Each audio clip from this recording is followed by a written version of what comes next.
Quantos estão preparados para viver algo novo na presença do Senhor? Meus irmãos, abra sua Bíblia em Atos, capítulo 9. A gente vai fazer uma leitura um pouco extensa. Quem está nos visitando aqui, faz um sinal com as suas mãos. Sejam bem-vindos em nome de Jesus, amém? Vocês podem ficar de pé, a luz ainda está apagada perto de vocês, só para a gente aplaudir. Sejam bem-vindos em nome de Jesus. Deus abençoe, Deus abençoe, Deus abençoe. Ó, se vem uma, vem duas, na terceira não quer sair mais. E a gente também não quer que você saia. Amém? Abra sua Bíblia no livro de Atos, capítulo 9. Irmão, eu estou tão pentecostal com óculos embaça. Não dá. Né? Sou quente, graças a Deus. Atos, capítulo 9. A gente vai fazer uma leitura um pouquinho extensa, para a gente poder ganhar tempo. A gente está falando todas as quartas-feiras sobre transformação. Amém? Então a gente falou a primeira semana sobre o início do ministério de Jesus.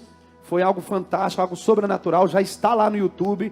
Então você que esteve na primeira quarta-feira, você vai lá no YouTube, copia aquele linkzinho, manda para os seus amigos, amém? Agora vai entrar dessa semana que passou, nós falamos sobre o sermão que transforma, e hoje nós vamos falar sobre Saulo e Paulo, amém? Então a gente vai falar um pouquinho, né, dentro de uma sequência. Começamos por Jesus, fomos até o nascimento da igreja, mas vamos dar uma adentrada na era apostólica, para a gente entender um pouquinho. Claro que eu sou raso nessa parada, mas vai dar para você viajar comigo nessa noite, amém? Sobre transformação. Meus irmãos, olhem para mim, nós não temos que adaptar. O evangelho não é para ser adaptado, o evangelho é para transformar vidas. Transformar vidas. Nós estamos usando por base Romanos capítulo 12, e eu acredito que a gente vai ficar crente. Não é? Vai chegar um dia que eu vou dizer, grita para mim Romanos 12, a irmã vai dizer, Romanos 2, verso 2, Então por quê? Porque essa palavra, ela nunca foi tão atual para os nossos dias. Nós estamos em uma geração que as pessoas estão se conformando. Quer ver um exemplo? Eu tenho 3 filhos, o meu filho mais novo tem 18 anos, vai fazer 19. Se passar uma cena pornográfica na televisão lá em casa, eu desligo, eu tenho vergonha. Eu, Valdir, eu tenho vergonha. As minhas filhas foram educadas, quando aparece, ela já tampa o olho, eu saio, eu desligo aquela e fica, amor, se eu ver uma série que tiver uma cena, acabou para minha série, eu não vou assistir. Pastor, o senhor é muito antiquado. Não, eu sou crente. Não, mas é que os tempos mudaram, o evangelho de Jesus não. A Bíblia diz que ele é o mesmo de ontem, de hoje e será eternamente. Alguns anos atrás eu preguei uma mensagem aqui, onde fizeram uma pergunta para Daniel. Daniel, você ainda é o mesmo? Escute aqui, meu irmão, estações são estações, você é você. E se você foi transformado, esse processo, ele é crescente. Amém? Ele é crescente. Deus me pediu esses dias, 40 dias de jejum, né? E eu estou fazendo 40 dias de jejum, minha cabeça daqui está explodindo. Aí o Ale falou, estou contigo. Eu falei, está comigo, nego velho? Então vamos embora. Me ligou de tarde e falou, minha cabeça está explodindo. Eu falei, você quer o que eu quero, o que eu tenho. Então vai ter que começar a trilhar o caminho que eu trilho. Essa é a minha vida. E eu vou terminar dia 1º de janeiro e vou começar mais 30 dias. Uma refeição por dia. Por quê? Eu não quero ser um homem comum. Eu não nasci para ser comum. Então nesse processo de transformação, querido, é você que tem que provocar algumas coisas. E eu vou profetizar. Jesus vai te pegar de jeito. E algumas coisas você vai entender que Ele está te pedindo. Quantos creem nisso? Então, meus irmãos, nós precisamos entender que é um processo. Transformação. Olha aqui, quem roubava, não roube mais. Opa! Quem mentia, não minta mais. Quem se prostituía, que não se prostitua mais. Isso é vida transformada. Não é vir na igreja. Vir na igreja não te faz ser crente. Mudar para garagem não te faz ser carro. Ir no McDonald's e comprar uma tenda, você não vai virar Big Mac. É transformação. Não vos conformei-vos com esse mundo ou com esse século, mas transformai-vos. Esse apelo ele é contínuo. Quantos estão comigo? Então, o que nós vamos começar a ver aqui? O processo de um homem religioso, gente. Tão religioso que ele matava pela religião dele. E a religião dele não era ruim não. Religião boa. 613 leis. um homem que foi bem educado, foi bem discipulado. Quem esse cara era? Ele era um talmudim. O que é um talmudim? Um discípulo fiel. Talmudim é aquele que põe os pés, que põe o seu corpo aonde o seu mestre tira os pés. É aquele que cheira a poeira do teu mestre. Talmudim é cheirador de poeira. Então o mestre tirou o pé e colocava. Por isso que vai dizer que Saulo foi criado aos pés de Gamaliel. Então o que isso quer dizer? Que ele era um talmudim fiel. E esse cara era tão fiel que ele matava. Ele matava. Agora olha aqui para mim. A sua fidelidade não está te pedindo para matar ninguém. Sabe o que é o problema da gente? A gente é igualzinho o Pedro no jardim. Faz tudo errado. Na hora de orar não ora. Na hora de chorar não chora. E na hora quer levantar a espada e rasgar a orelha de alguém. Tem gente até hoje que está matando em nome do Senhor. E pensando que Deus tem inimigo. Uma hora eu prego sobre Malco. Malco também era um talmudim, gente. Ele estava ali cumprindo ordem. E aí o que aconteceu? Onde vieram nele? Na orelha dele. 3 coisas que um sacerdote nunca poderia ter em falta: uma orelha boa, um polegar e o dedo do pé, porque eram de unção. Aí Jesus pega a orelhinha e diz: ô Pedro, seu problema é que você faz os trem achando que é certo na hora errada. Então você vê esse justiceiro gospel na internet, você que curte, parabéns para você, viu? Parabéns para você. Esse é o bando de Pedro que dorme, que não faz nada e que sabe só julgar e matar alguém. O seu inimigo, olhe para mim, não é inimigo de Deus. Eu ia pregar semana passada sobre 2, só deu para falar sobre um sermão. Por que Jonas não foi a Nínive? Porque ele sabia que os ninivitas deveriam morrer. Ele queria a morte dos ninivitas. E ele entendia que se ele pregasse em Nínive, o que ia acontecer? A misericórdia de Deus é maior do que o juízo. E vou lá nada, por mim que morra todo mundo. Aí o que me assusta no texto, uma baleia obediente, uma tempestade obediente e um profeta. Não vou falar outra coisa. Então olha para mim, não é do jeito que você quer, é do jeito que ele quer. Quando a gente é transformado, uma das características da gente é a obediência. Olha para mim, Paulo, já depois de transformado, ele prova no final desse sermão que a gente vai ler aqui agora, e a gente vai avançar, o quanto ele era maduro. Por quê? Porque ele vai dizer lá em Coríntios que ele era menino, mas ele deixou as coisas de menino. E quais são os 3 símbolos da maturidade de um homem? Amor, esperança e fé. Se essas pessoas que você conhece diz que é madura, se ele não ama, é mentiroso. Se ele não tem fé, ele não sabe esperar e crer, ele é mentiroso. Paulo diz sobre essas 3 coisas. Anota aí se você quiser anotar. O símbolo da maturidade de um homem transformado é fé, esperança e amor, sabendo que sobre todas essas o amor prevalece. I love you, Jesus. Ai, eu estou demais hoje. Segura, irmão. Segura que você vai andar no teto. Vamos lá. Vamos ler o texto? Atos capítulo 9, versículo 1. E Saulo, respirando ainda ameaças e mortes contra os discípulos do Senhor Jesus, dirigiu-se ao sumo sacerdote e pediu-lhe uma carta para Damasco, para as sinagogas, a fim de que se encontrasse alguma daquelas seitas era a igreja, viu? Quer homens, quer mulher, os conduzisse preso a Jerusalém. Indo no caminho, aconteceu que chegando perto de Damasco, subitamente, ou de repente, o cercou um resplendor de luz do céu, caindo em terra. Oh glória a Deus, aleluia. Ouvindo uma voz que lhe dizia: Saulo, Saulo, por que tu me persegues? E ele disse: quem és, o Senhor? E disse o Senhor: eu sou Jesus, a quem você persegue. Duro é para ti recalcitrar contra os agrilhões. E ele tremendo, olha o machão aqui, e atônito disse: Senhor, que queres que eu faça? E disse-lhe o Senhor: levanta-te, entra na cidade, e lá te será dito o que convém fazer. Olha o poder da caminhada. Eu falei que transformação tem a ver com caminhada. Vai embora. E os varões que iam com ele pararam espantados, ouvindo a voz, mas não vendo ninguém. E Saulo levantou-se da terra, abriu os olhos e não via ninguém. E guiado pela mão, o conduziram a Damasco. E esteve 3 dias sem ver, e não comeu nem bebeu. Olha aí, o irmão agora está até jejuando. E havia em Damasco um certo discípulo chamado Ananias. E disse-lhe o Senhor em visão: Ananias. E ele respondeu: eis-me aqui, Senhor. E disse-lhe o Senhor: levanta-te, vai à rua chamada direita, pergunta em casa de Judas por um homem de Tarso chamado Saulo, pois eis que ele está orando. Opa! E numa visão ele viu que entrava um homem chamado Ananias, e punha as mãos sobre ele, para que ele tornasse a ver. E respondeu Ananias: Senhor, de muito ouvir acerca deste homem, quantos males tem feito aos teus santos e à igreja em Jerusalém. E aqui tem poder dos principais dos sacerdotes para prender todos que invocam o teu nome. Disse-lhe, porém, o Senhor: vai, porque este é para mim um vaso escolhido, para levar o meu nome diante dos gentios e dos reis e dos filhos de Israel. E lhe mostrarei quanto deve padecer pelo meu nome.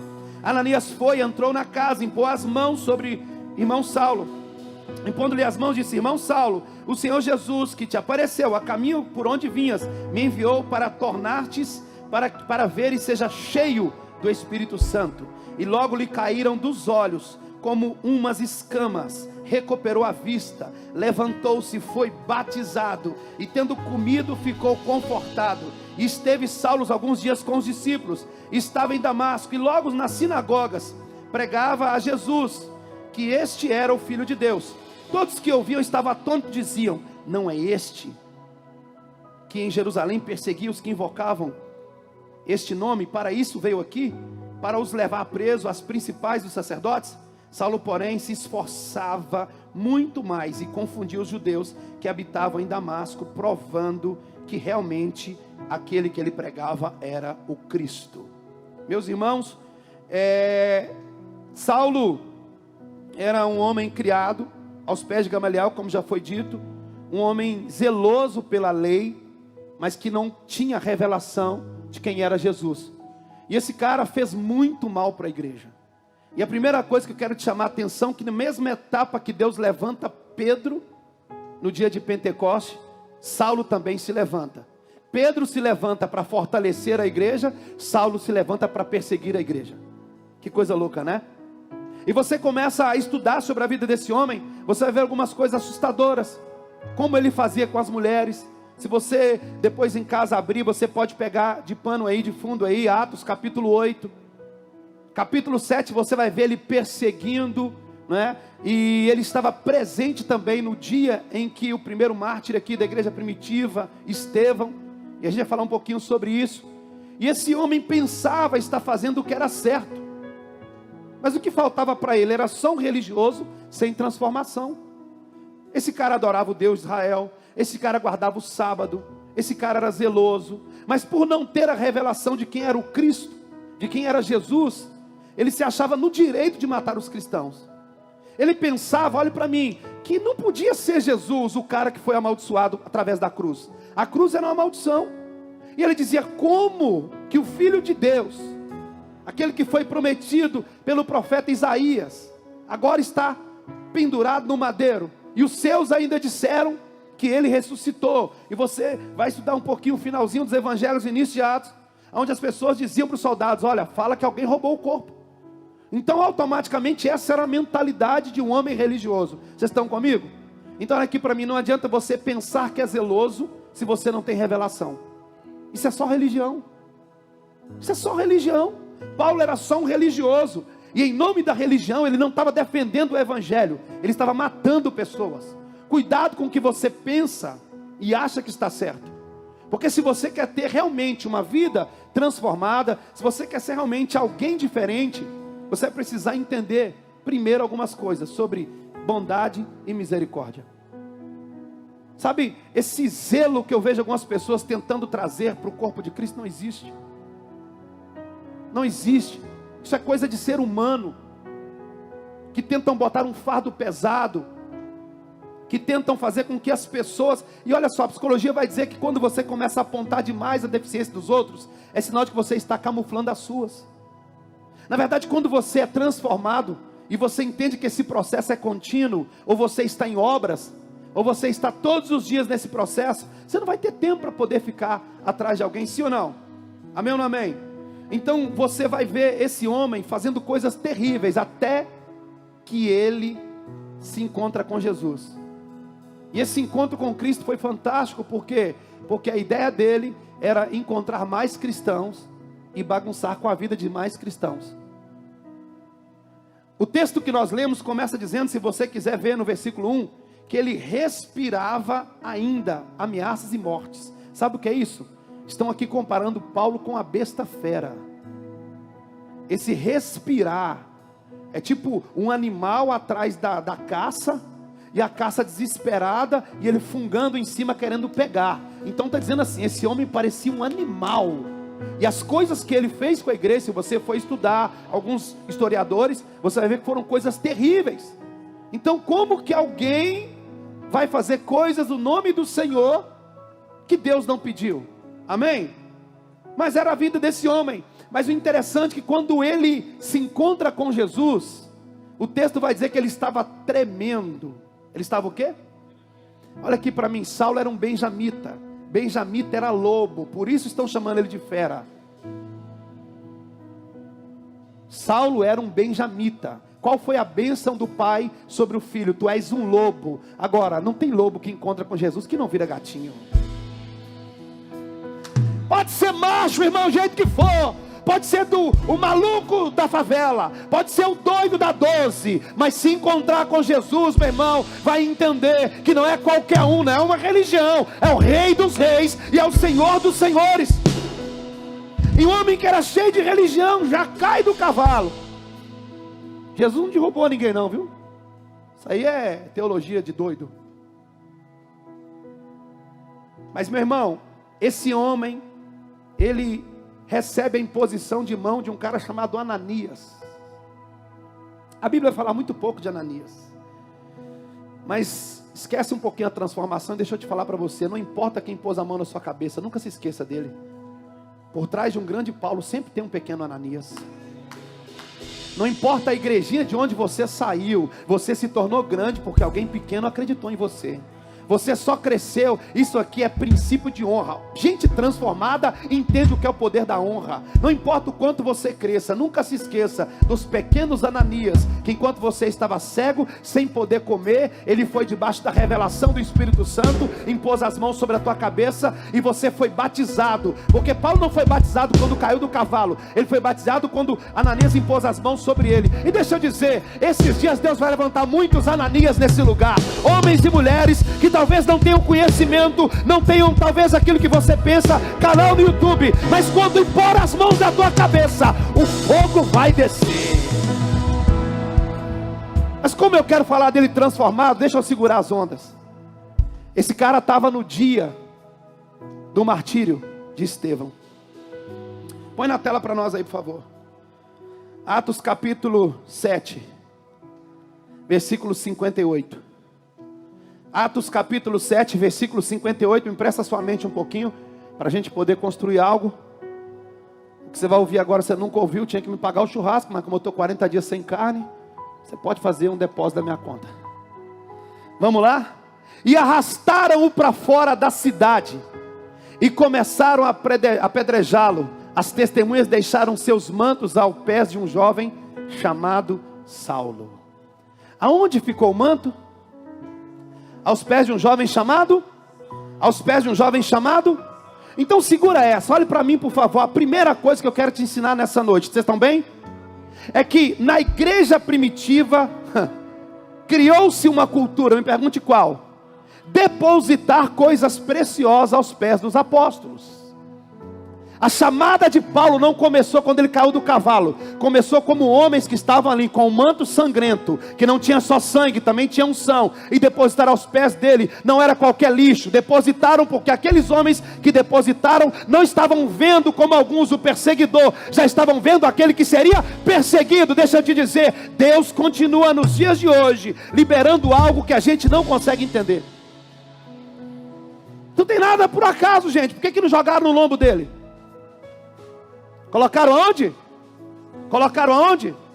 Aqui estava dizendo, esse perseguidor vai se tornar apóstolo. E daqui a uns dias, ele vai ser perseguido. Meu irmão, não era qualquer coisa. Aquele manto tinha sangue e unção. Aquele manto tinha o quê?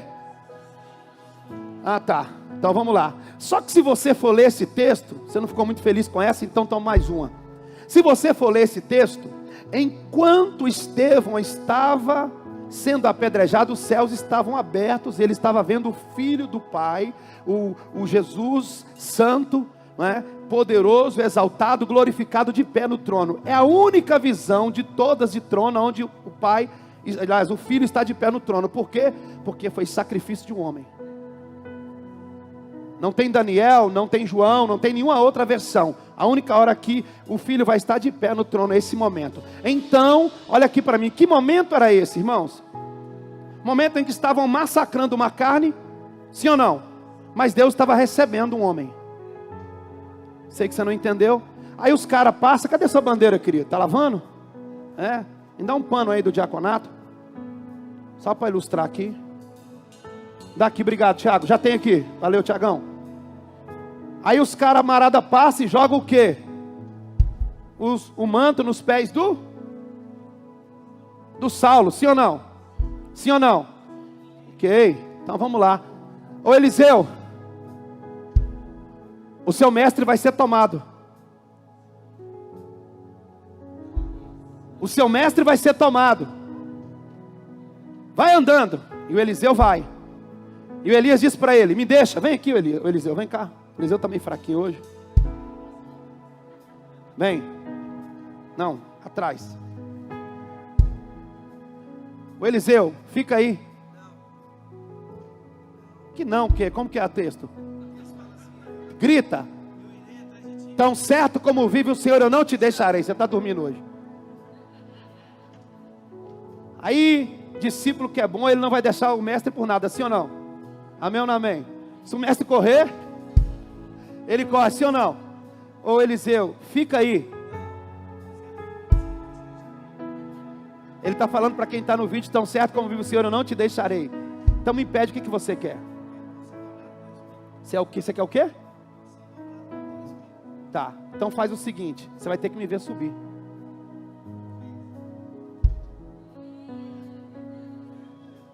Você vai ter que me ver subir. Se você me ver subir, aí sim. Vocês estão bem, gente? Joga na tela Atos capítulo 14. Por favor, fica aí. Verso 19. Se você me ver subir, você vai receber o quê? Porção dobrada. Quem viu? Ananias, meu Deus do céu. Estevão subir. O que ficou nos pés dele? Quando a capa ficou nos pés que Eliseu pegou, o que ele recebeu? Ah, porção dobrada? Então alguns judeus chegaram da Antioquia e de Icônio e mudaram o anônimo das multidões, apedrejaram Paulo, arrastaram para fora da cidade, pensando que estivesse. Unção se transfere, você querendo ou não. Saulo talvez nem sabia o que estava ficando nos pés dele, mas ele já estava recebendo porção dobrada. Continua. Não, pastor, ele só foi uma vez. Então vamos lá, vai o texto aí. Vamos lá, os irmãos da sala. Volta um texto aí em cima então, vamos lá. Deixa eu ler aqui no meu que vai ser melhor. Vamos lá, vocês estão bem? Só para a gente construir aqui, estão bem sim ou não? Então eu vou ler, vamos lá. Recebi dos judeus 5 quarentenas de açoites, Atos capítulo 14, a partir do verso 19, vamos lá? Recebi dos judeus 5 quarentenas de açoite, menos um. 3 vezes fui açoitado com vara, 1 vez fui apedrejado, 3 vezes sofri naufrágio, 1 noite e 1 dia passei no abismo, em viagens muitas vezes, em perigos nos rios, em perigo de salteadores, em perigo da minha nação, em perigo dos gentios, em perigo na cidade, em perigo no deserto, em perigo no mar, em perigo entre os falsos irmãos, e em trabalhos e fadiga, em vigília, muitas vezes com fome e sede, em jejum, muitas vezes eu sofri frio, fiquei nu. Além disso, dentro do meu exterior, o que mais me oprimia era cuidar dia após dia de todas as igrejas. O homem que perseguia a igreja, o homem que agora se levantava contra todo mundo, depois da transformação, recebeu muito mais do que dobrado aquilo que um dia o manto caiu nos pés dele. Cuidado com o que você pede, viu? Porque eu não vi aqui Saulo pedindo, mas caiu nos pés, então recebe. Você vai dar um glória, vai levar esse glória para casa. Vocês estão aqui? Imagine bem se Saulo ia imaginar que aquele manto, porque todo mundo quer o que um profeta carrega. Não é? Imagina você com o manto do Estevão cheio do Espírito Santo, sem dizer glória a Deus, aleluia. Alguém dizer, mas ele foi apedrejado, sem dizer, está amarrado em nome de Jesus. Então foi mais ou menos isso que aconteceu no processo desse homem. Por quê? Porque ele era um apóstolo. E como que se reconhecia o ministério apostólico? Através da igreja, de imposição de mãos e de uma transferência de unção. Agora eu quero que você segure essa, por favor. Enquanto Estevão estava morrendo, quem estava morrendo era um diácono. Enquanto um diácono morria, nascia um apóstolo radical. Deixa eu te falar, crente, sangue é igual semente, caiu na terra, outro nasce, mesmo que involuntário. Deixa eu dizer, pode se levantar, pode perseguir, pode vir o inferno inteiro, você é igual omelete. Quanto mais bate, mais cresce. Tem alguém que pode dar glória a Jesus Cristo? Tem alguém que pode celebrar ao Cordeiro? Tem alguém que pode dizer, meu Deus?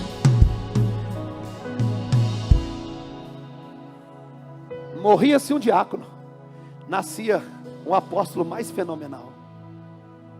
Vale a pena morrer para que os outros possam viver. Essa é a visão de Cristo. Esse é o mistério do ministério. Você não ter amor à própria vida. O problema é que hoje estão nos ensinando a amar o ministério e desprezar as vidas. Mas eu creio que Deus está levantando homens que amam mais as vidas do que o ministério. Vocês estão bem, meus irmãos? E daqui para frente nós vamos então estudar o que é um ponto de mutação, de uma transformação de Saulo para Paulo. Nós precisamos entender algumas coisas. Primeira coisa que você precisa entender, da chamada de Damasco, estão comigo, gente? Até o dia do seu martírio foram 33 anos. Da sua chamada à sua morte, Paulo exerceu um ministério de 33 anos. Jesus tinha 33 anos de vida. Paulo teve 33 de ministério, desde o dia que ele foi salvo, até o dia em que o Senhor o chamou. E se você pegar a vida de Paulo, você vai dividir a vida de Paulo, isso aqui custa caro, viu? Em 3 etapas de 11 anos. Os primeiros 11 anos de Paulo, como que se chama essa etapa? Estão preparados? Como que começa um ponto de mutação ou de transformação? Crescimento. Nós lemos aí, eu fiz questão de ler uns versículos a mais, por quê? Porque quando Paulo se converteu, ele foi tentar pregar e deu ruim. Deu ruim por quê? Porque ele tinha ousadia, ele tinha agora paixão e revelação, mas não tinha maturidade. Então esse camarada teve que passar por um processo. Irmão, você que fica lendo na Bíblia que Saulo se converteu hoje, amanhã está pregando, ele até tentou, mas deu ruim. E sabe o que aconteceu? Ele era um vaso escolhido, e nem sempre o vaso está no lugar aonde ele quer estar. Nem sempre o vaso vai estar no lugar de destaque.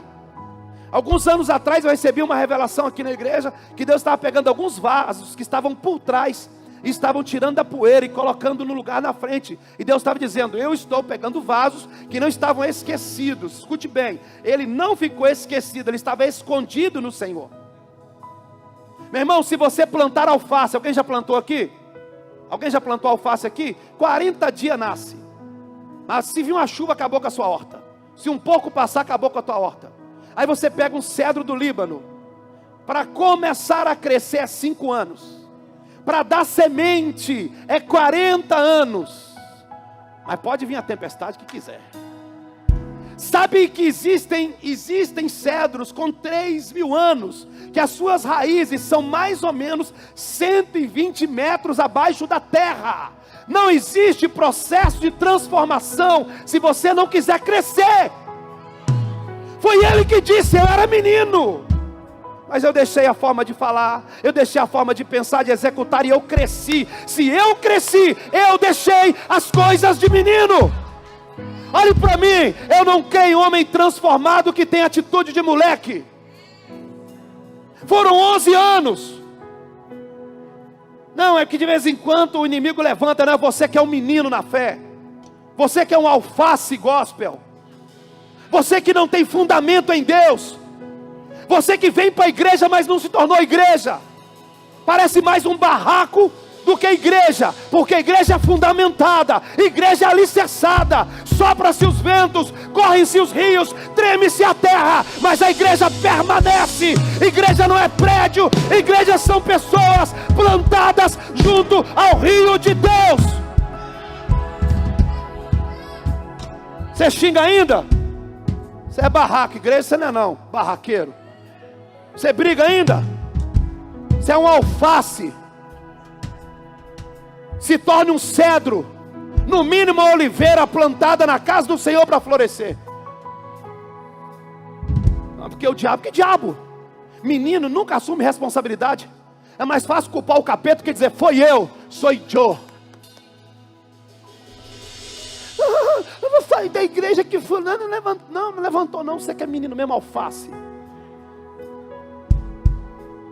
Não, estão batendo em mim, que batendo em você? Sabe quantas chibatadas Paulo recebeu? 195. 5 quarentenas, 39 parava. Aí parava, não completou, dava um tempo, volta, chibata de novo. Você nunca tomou chicotada, de ser feio. Fica esperto. Então falando de minha língua parece um chicote, é a sua. A Bíblia diz que Davi disse que a língua de Saul, não é nem a de Saul, era do filho do cão que estava lá no templo, o Doeg. Era uma navalha afiada, mas ele era uma oliveira plantada na casa do Senhor que floresce. Eu sou uma oliveira plantada na casa do Senhor que floresce. Olha para alguém e diga, cresça. Porque se você crescer, vai assumir responsabilidade e vai deixar as coisas de menino. Olha aqui para mim, o próximo ano não é ano de desculpa. Esse ano eu estou falando o ano inteiro. É ano de resposta, é ano de resultado, é ano para extraordinário, é ano para quem vai avançar. Quer bater alguém, bate no diabo. Ou vem para cima de mim que eu estou bom para a briga hoje. Ei, cresça! Deus está cansado desse monte de crente alface. Meu amigo, Deus não quer uma horta. Isso é coisa para Acabe. Isso não é coisa para profeta. Eu não quero saber de horta, meu amigo. Eu não sou largata. Eu quero saber de um jardim regado e cuidado pelo teu espírito. Eu estou profetizando. Você vai estar no jardim de Deus. No jardim de Deus. No jardim de Deus. Tu vai crescer. Tu vai crescer. Levanta a tua mão. Você pode adorar. Manda glória para os céus. Manda glória para os céus. Ora em línguas nessa noite. Seja edificado. Oração em língua faz parte do processo. Seja edificado. Ora em línguas. Ora em línguas. Ora em línguas. Vai sendo edificado. Vai crescendo de dentro para fora. De dentro para fora. De dentro para fora. De dentro para fora.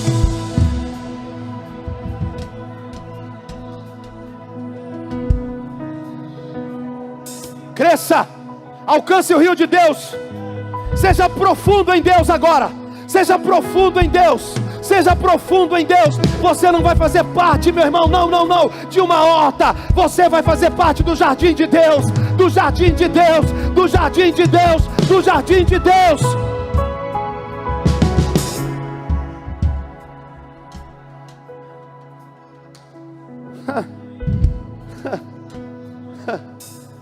Antes de eu falar das próximas etapas da vida dele, de mais 11 anos e 11 anos, e você vai estudar sobre isso e vai descobrir que os grandes teólogos e um pesquisador apaixonado pela era apostólica, ele disse que a vida de Paulo era como as 4 estações. 4 estações. Foi assim que Paulo viveu. Primeiro, a primavera, florescendo, porque só pode florescer quem cresce.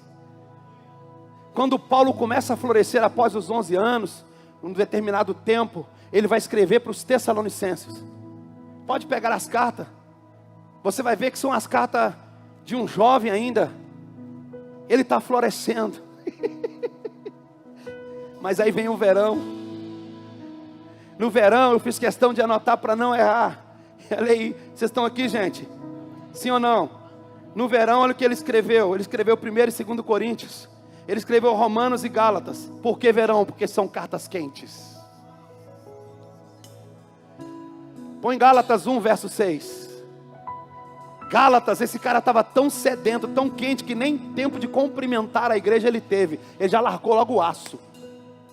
São cartas purificadoras a pessoas e igrejas que precisavam crescer. Admiro que vocês estejam abandonando tão rapidamente aquele que os chamou pela graça de Cristo para seguirem outro evangelho. Deus precisa de apóstolos quentes. Você que não gosta das mensagens pesadas aqui, procura um lugar frio. Procura um lugar frio. Entre as igrejas que Paulo fundou, uma ele não fundou, um outro maluco fundou, que foi Colossos. Pensa, isso é para a semana que vem, mas eu não aguento guardar nada. Vou entregar tudo.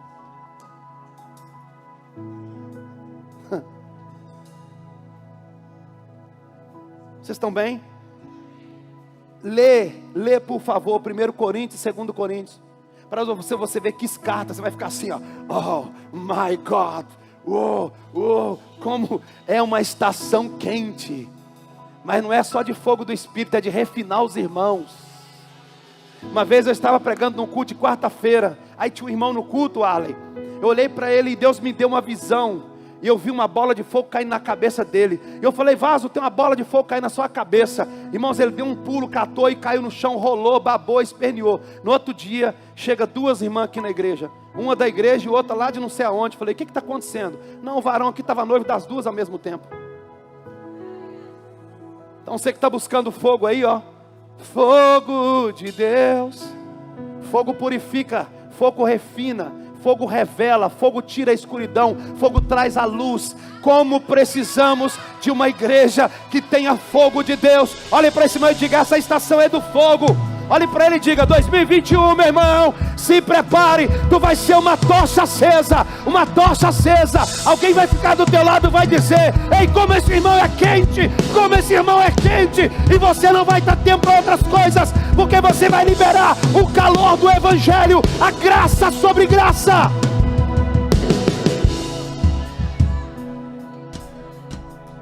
E lembrando que Laodiceia fez parte de um avivamento. Vocês estão aqui, gente? E com tão pouco tempo deixou a chama se apagar. Tem gente que talvez ele é até transformado, só não queima mais. Só não queima mais. Não, porque agora, segundo a minha teologia, esse negócio de cair no chão, meu amigo, se você não quiser cair, o problema é seu. Mas por favor, não caia dentro da igreja, mas não caia lá fora também não. Você pode ficar de pé, Deus não tem crise com isso não, mas não é só aqui dentro não, que essa cara é maracujá azedo. Não, é lá fora também, ó. O cara conta piada imoral perto de mim, como é que eu fico para ele? Aí o cara olha todo sem graça, você é o quê? Eu falei, servo do Deus Altíssimo. Aí eu tô com os crentes do meu lado, viada legal, eu. Não, pastor, o senhor sem sal não, eu sou com muito sal. Eu tenho muito sal. Nós estamos em estação que precisamos de crentes posicionados. Fogo de Deus na tua vida. Eu já disse aqui, vou repetir, do fogo você não foge. Ou queima com Jesus, vai queimar no inferno com o diabo. Mas do fogo você não foge. Eu te aconselho, é melhor o fogo de Deus. É melhor o fogo de Deus.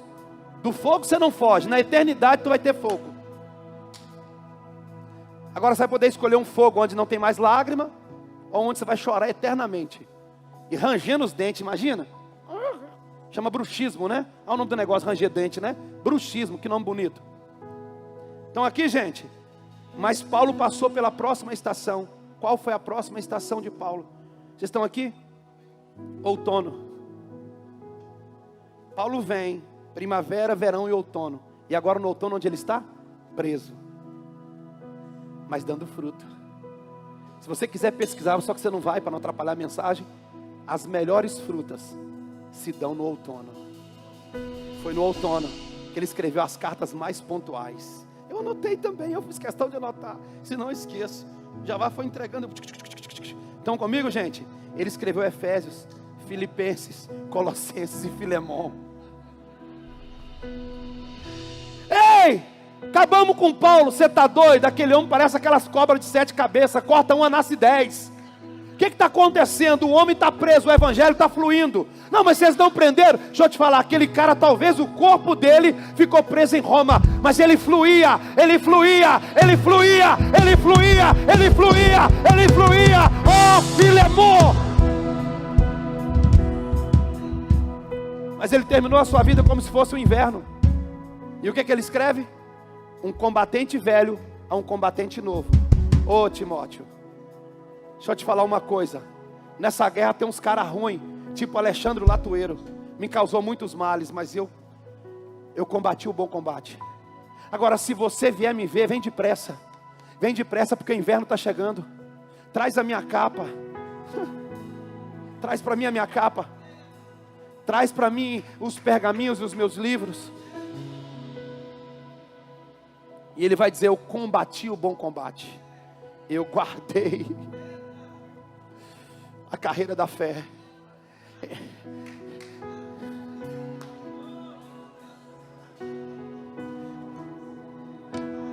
Deixa eu voltar.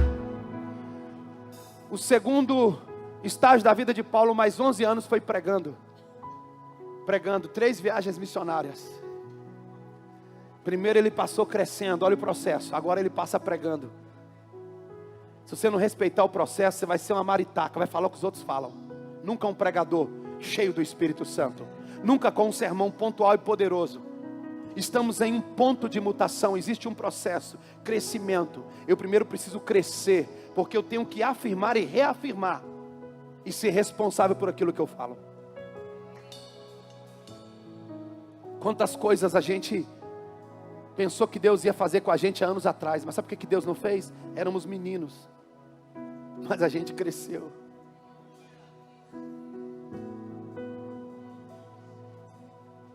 Quando eu estava voltando do Chile, eu olhei para o Gabriel com 6 anos de idade. Eu falei: Deus, eu sou um menino. E peguei um bando de menino e trouxe comigo para o Chile. Deus, eu estou ficando perturbado, Senhor. Não sei se as guerras financeiras que eu passava, as crises que os pastores da cidade me detonavam. Mas os anos se passaram. E o ano passado eu estive no Chile com a minha esposa. E quando eu desci na cidade de Concepción, havia uma recepção para a gente com músicas espanholas, caracterizadas do Chile, pessoas dançando. E alguém olhava para nós e eu estufei o peito. E quando eu passei, aquele povo cantando e dizendo: sois bem-vindo em nome de Jesus, apóstolo Baldi. Eu espero a bagagem não chega. A gente vai para um duty free, para um outlet. E quando a gente começa a comprar algumas coisas no outlet, eu digo: irmã, vigia, vamos pegar só o necessário, a mala vai chegar. Porque eu podia falar extravasa. Quando eu fui pagar, o irmão disse: mira, acá ustedes não pagam nada. Eu digo: não compreendo. Ele diz: meu amigo, tu és um comandante para nós outros. Em Chile, nós outros reconhecemos a patente de apóstolo Baldi. O Espírito Santo diz: chegou como menino. Está voltando com...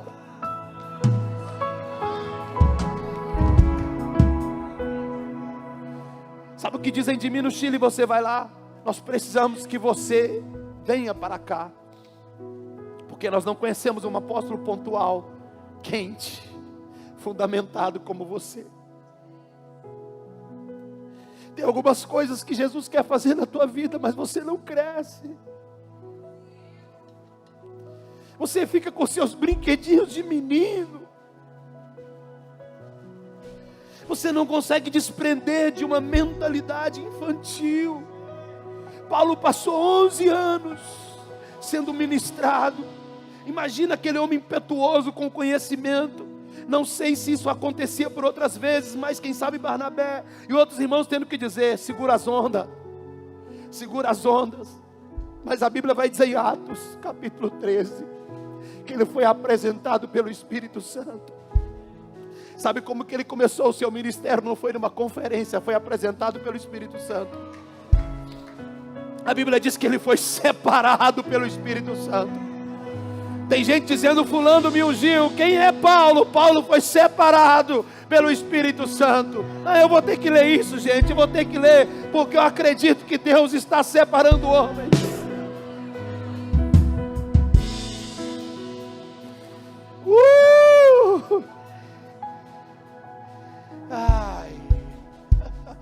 Deus, eu até tento pregar um estudozinho legal, mas eu não consigo, Jesus. Coloca Atos 13, por favor. Oh.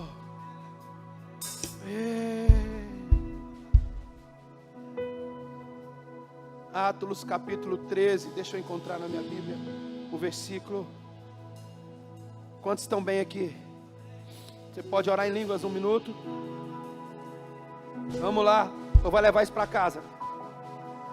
Vai engolir o que Deus está colocando aí ou vai liberar?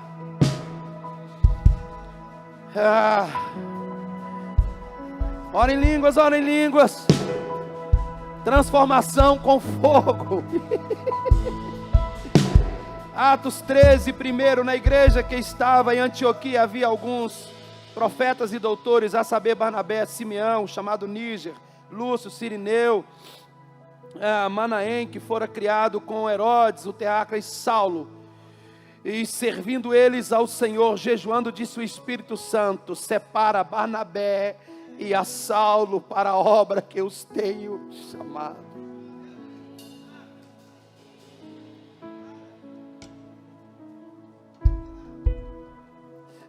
Não foi homem que os escolheu. Imagina as reuniões nossas e o Espírito Santo dizendo: vai separando esses vasos. Vai separando esses vasos. Para quê, Senhor? Eu vou encher eles para o próximo ano. Eu sinto que Deus está separando alguns para a obra missionária. Eu sinto que Deus está separando alguns aqui nessa noite. Eu não sei se você está entendendo o que eu estou falando. Eu vou te dar 1 minuto para você orar.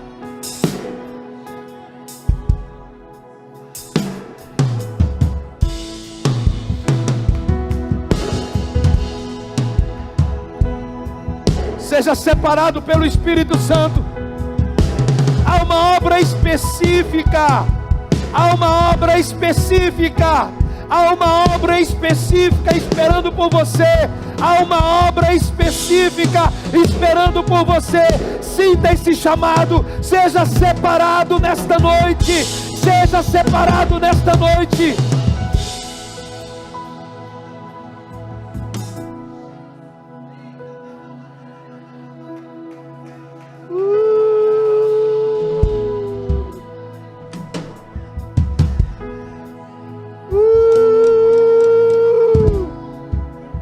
Estou vendo pessoas aqui sendo intimadas pelo Espírito Santo. Não estão sendo convidadas, estão sendo intimadas pelo Espírito Santo para um tempo onde o Senhor vai te apontar. Sabe como que eu te vejo? Como uma flecha. E Ele vai começar a te lançar sobre os continentes. Ele vai te lançar sobre esta cidade. Ele vai te lançar. Ele vai.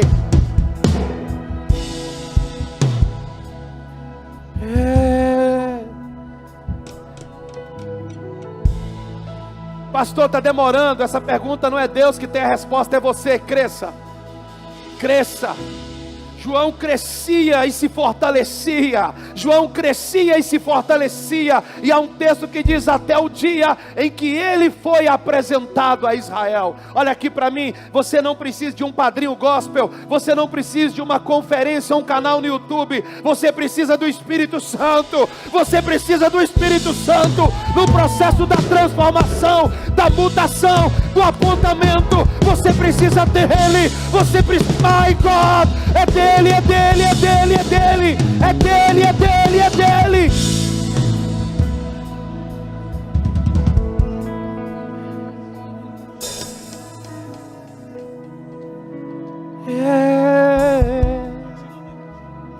Ora lá manaira manamasso.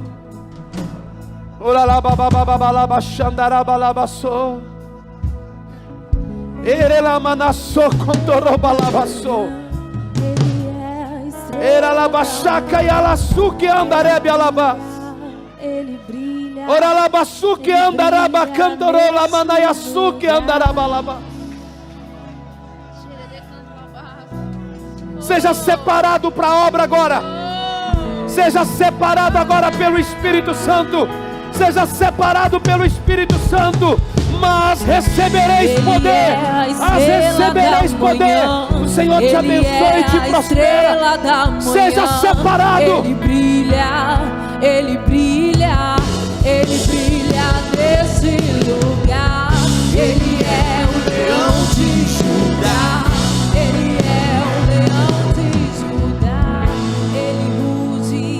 Ele ruge. Domingo eu prego de verdade. Ruge neste lugar. Sabe qual foi o último estágio dos 11 anos de Paulo? Primeiro, crescendo.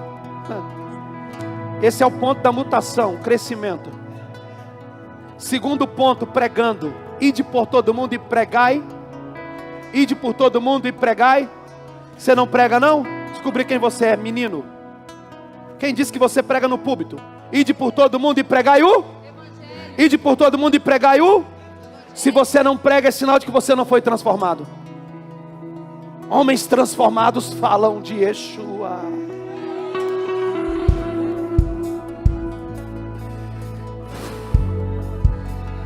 Pastor, eu não sei como falar. Deixa o Espírito Santo te possuir. Foi Ele que te separou. Foi Ele que te separou e Ele te capacita. Seja cheio do Espírito Santo. Se você não souber o que falar, Ele vai te lembrar. Ele vai botar fogo nas tuas bocas. Fogo na tua boca.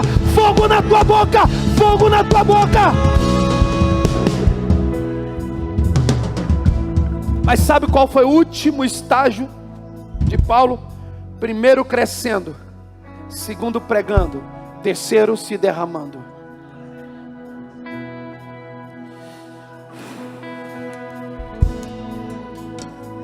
Porque não adianta eu crescer e pregar se eu não tiver para quem deixar.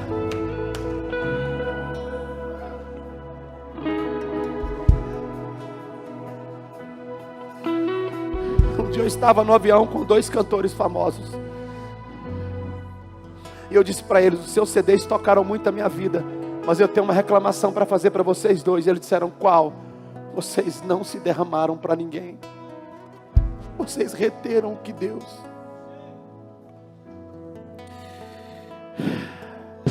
Senhor te abençoe e te prospere poderosamente. Olhe para mim. Transformação também implica em ajudar outros a ser transformados. Um homem transformado, anota aí, é um facilitador de caminho. Você não vai precisar passar pelo que eu passei.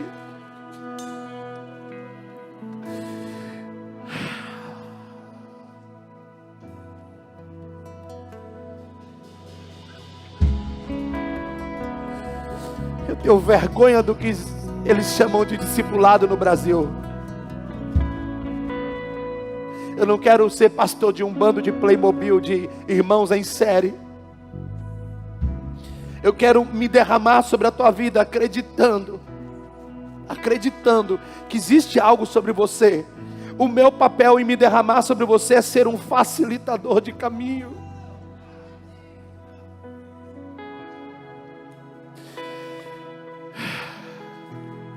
Mas a igreja tem crise com derramar. Quando aquela mulher chega com aquele perfume, o Senhor te abençoe. Quando aquela mulher chega com aquele perfume e quebra aos pés de Jesus, vai levantar Judas e dizer: que desperdício é esse? Até hoje existem homens com pensamento de Judas, que acham que derramar é um desperdício.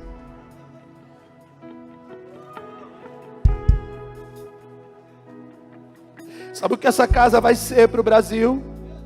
Uma casa de derramamento. Nós estamos fazendo 18 anos. E domingo eu quero falar sobre uma palavra profética de 18 anos na Bíblia, no livro de Juízes. Já cantei a pedra para você no capítulo 3.